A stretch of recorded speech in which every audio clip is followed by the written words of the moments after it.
Hello everyone, ఈరోజు మనం చాలా టేస్టీగా చాలా హెల్తీగా ఉండే గోధుమ రవ్వ ఉప్మా తయారు చేసుకుందాం. ముందుగా స్టవ్ ఆన్ చేసుకొని కడాయి పెట్టుకోవాలి. 3 టేబుల్ స్పూన్ ఆయిల్ వేసుకొని వేడవనివ్వాలి. 1 టీ స్పూన్ ఆవాలు, 1 టీ స్పూన్ జీలకర్ర వేసుకోవాలి. 1 టేబుల్ స్పూన్ పచ్చిశనగపప్పు వేసుకొని ఫ్రై చేసుకోవాలి. సన్నగా తరుక్కున్న పచ్చిమిర్చి, ఆనియన్స్ వేసుకొని బాగా ఫ్రై చేసుకోవాలి. ఇవన్నీ ఫ్రై అయిన తర్వాత 2 రెమ్మల కరివేపాకు వేసుకొని ఫ్రై చేసుకోవాలి. ఇప్పుడు ఒక పెద్ద సైజ్ క్యారెట్ తీసుకొని సన్నగా తరుక్కొని వేసుకోవాలి.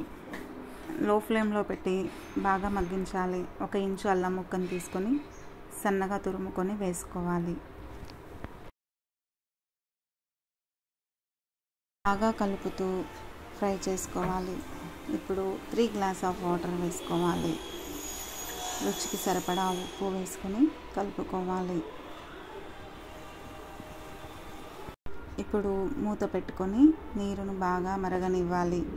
నీరు మరిగిన తర్వాత నిమ్మరసం వేసుకోవాలి.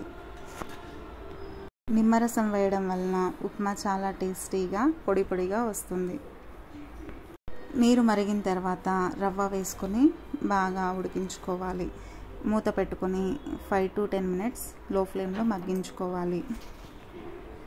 అడుగంటకుండా కలుపుతూ ఉడికించుకోవాలి. ఎంతో టేస్టీగా ఉండే గోధుమ రవ్వ ఉప్మా రెడీ. అల్లం పచ్చడితో అయినా పల్లి చట్నీతో అయినా చాలా బాగుంటుంది.